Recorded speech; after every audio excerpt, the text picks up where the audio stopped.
Welcome back to the channel. I'm Ozbourne Foreman, and today I'm going to be talking about Freetrade. Freetrade has recently hiked their monthly fees, and I thought it'd be an important point for discussion because is it really a time to be going with Freetrade, or should there be better alternatives? And for instance, since I have a majority of my net worth with Freetrade, am I going to be moving platform due to the higher fees? So there's an article by This Is Money, and it says Freetrade hikes monthly fees for its standard and plus customers just months after introducing new pricing structure. It says here that DIY investing app Freetrade will soon increase its monthly fees, just months after introducing a new free tier plan which hiked prices for its standard customers.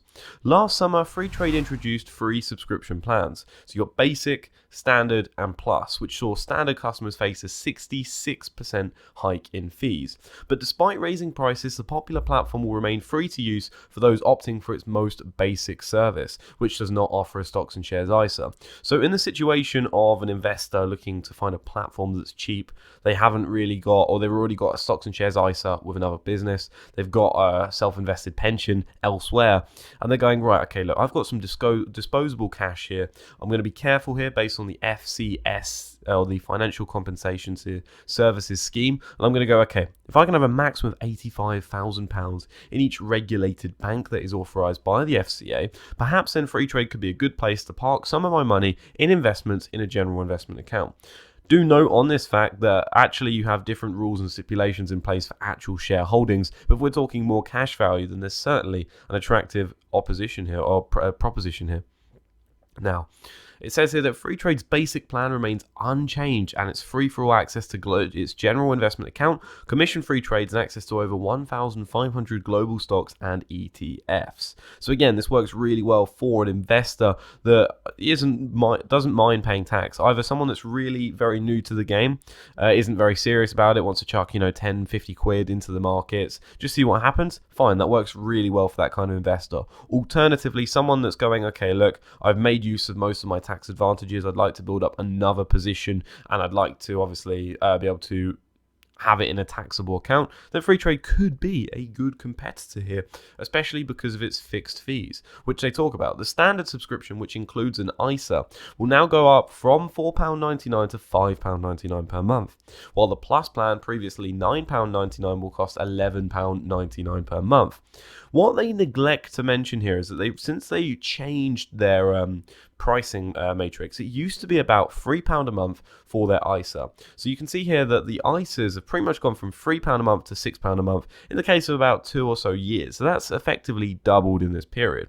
Although, when they first introduced Freetrade Plus, it was included with the ISA fee. So you would pay the £3 ISA fee plus the £7 Freetrade Plus fee, and that get you your £10 a month.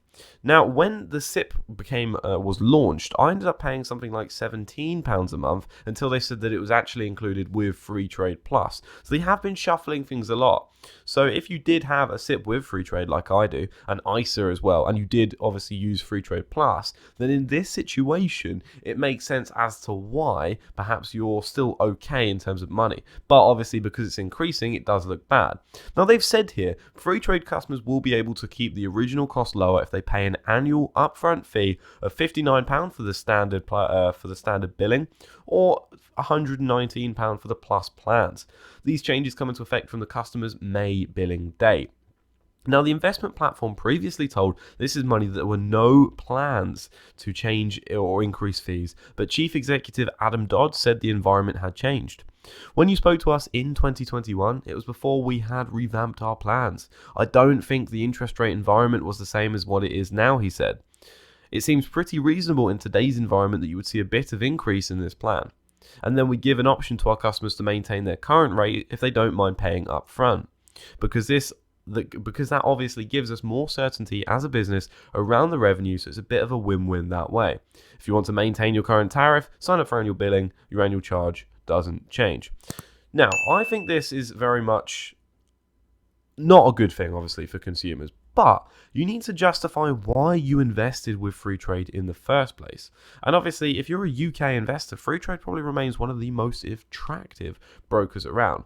Now, they did say that they're going to be changing their FX fees. The exchange fees for buying stocks overseas, basic customers will now pay 1% per order, and obviously this is going to increase vice versa. However, the fee for standard customers will be increased to 0.5 0.59% from 0.45%, and but for Plus customers, the FX fee is actually decreased. So if you're already a Plus member, then you will somewhat benefit from this, aside from obviously the obvious changes in prices. But I go back to my key point here, right? Freetrade was an attractive business or broker to invest with because of their fixed fees. They gave you accessibility to plenty of individual stocks and shares. They reduced the amount of fees they will charge you, being that it was just a monthly charge that you would pay for each and every month.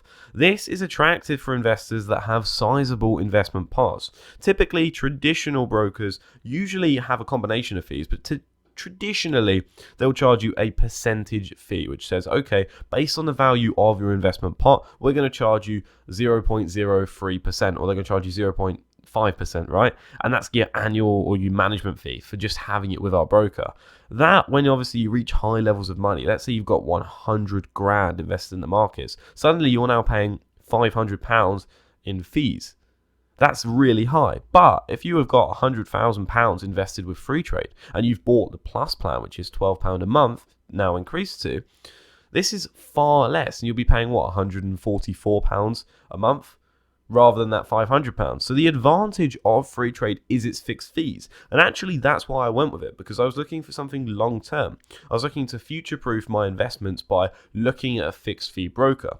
Now, if you're interested in brokers, a very good website you can use is Motivator's list of brokers. I'll leave a link in the description down below. But basically, you talk about your flat-free broker comparisons. So these typical ones will have a single fee that's annual. And that's that, right? So that's your fixed fee. You've also got your percentage fees, and sometimes they combine it. So sometimes here you'll see, oh, actually, we'll charge you on a trade. We'll charge you £5 a trade. So what you want to do as an investor, obviously, is minimize fees. And realistically, Freetrade still ranks up quite well. If we compare to the likes of, let's say, Hargreaves Lansdown, which is a very popular broker, very traditional, they charge a 0.45% annual fee below £250,000. Now, if we're looking at that, let's go 0.2 or 45%. 0.45% of 250,000, you're looking at about £11,250 a year in fees. That can't be right. If I've done that calculation wrong, then I am very, very stupid. But in that case, that is a significant level of fees, right? And this is why your fixed fee brokers are so attractive. Not to mention they charge you £11.95 per trade on individual stocks and shares, and I think some investment trusts. But for funds, they do charge a more attractive rate. Now, obviously, as your pension pot, not your pension pot, but as your investment pot gets bigger, they'll charge you less fees.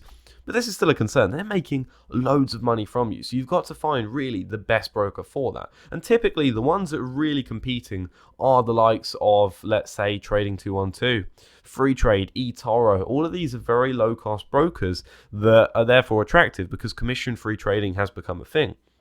That said, I have my entire portfolio with Freetrade. You can see it here on the screen, right? I own that much in stocks and shares. You can see this figure here, £23,500. I'm down a significant sum since I started investing, and you can see here that I have the individual savings account with Freetrade. I've got a lot of money invested here, but it's fixed fees. I prefer fixed fees because for me, and I suppose at the moment, you're looking at what, £144 a year, and you're looking at the total value of the portfolio, which obviously has fallen a lot. I'm looking at paying at the moment times by 100. I think I'm paying 0.6% in annual fees, which is higher than Hargreaves Lansdown at the moment. But as your portfolio size increases, that's where it's key. And for me, my fees can also be written off as tax, so I have an advantage for doing so, and that's why I would be doing that versus your everyday investor that might not. I also have a SIP with this, which I'll talk you through now, which has a value of about £3,000 sitting in it at the moment. You can see here that a majority of it is actually invested in the S&P 500. Then I've got a substantial stake relative to the size of the SIP in Dunelm Group. I've got half that in Kingfisher. I've got 2 shares of LSE, and I've also got Sylvania Platinum, and all of those have actually done quite well for me. So in terms of money, and I wish it wouldn't show me one day, but I think it will, I've done quite well for myself. You can see here that I've made about £208 on Dunelm Group, which is nothing when you look at the ISA again, but it is for 4. Notably as well, you'll see now that I've actually got an additional stock in my portfolio. You're like, well, hang on, he only buys UK stocks here. Well, he's bought Alphabet recently, which is Google. What's going on? Well, actually, I've now bought shares of MasterCard. I really like MasterCard as a business. I'm not going to get too much into this video about it, but the reason that I like MasterCard and Visa, and I couldn't really choose between the two, so I chose the one that I believe has the higher growth rate, is that in my experience, when businesses are working with this and they've got, let's say, they're looking to charge the business or consumer, right, a retailer, MasterCard and Visa can absolutely leverage on fees, and effectively all you can do as a retailer that obviously goes from businesses to consumers is just go, well, there's not much we can do about it. It's MasterCard and Visa. We can't challenge it. It's incredible how much power in pricing these companies have, and I have to get a slice of the pie. So realistically, the game plan here with the ISA is that I'm going to flesh out these positions. I'm now going to not buy any new holdings unless I see some fantastic offers. I'm going to really build up my stake in Alphabet, being Google, London Stock Exchange Group, and MasterCard. Ideally, I'm looking to get about a 15% allocation to MasterCard. I think it's a really high quality company. A 10% allocation to London Stock Exchange Group is hardly going to be fast growing, but it certainly is an attractive company and isn't going anywhere anytime soon. And with Google, I've yet to decide, but I'm going to average down on that position where possible and try and build up a larger position that really knocks down the size of Boohoo and Games Workshop in my portfolio, because at the moment it is substantially weighted in that direction, and obviously it is quite poor in some ways, in that I have obviously overexposed myself to about 2 different companies. So I'm looking to balance that out, fix it out, add regular monthly deposits, and hopefully going forward that'll work. But regarding Freetrade, I'm going to stick with it. I like the fixed fees. It's £144 a month. I'll probably pay it annually now. And for me, it works well. At the moment, whilst I am paying higher than average fees, I do think this will change in time. What do you think of the fees that Freetrade have now changed to? Do you use them as a broker, or actually are you using someone else? I'd love to hear about that in the comment section down below. And if you haven't already, don't forget to click that subscribe button. Have a fantastic day.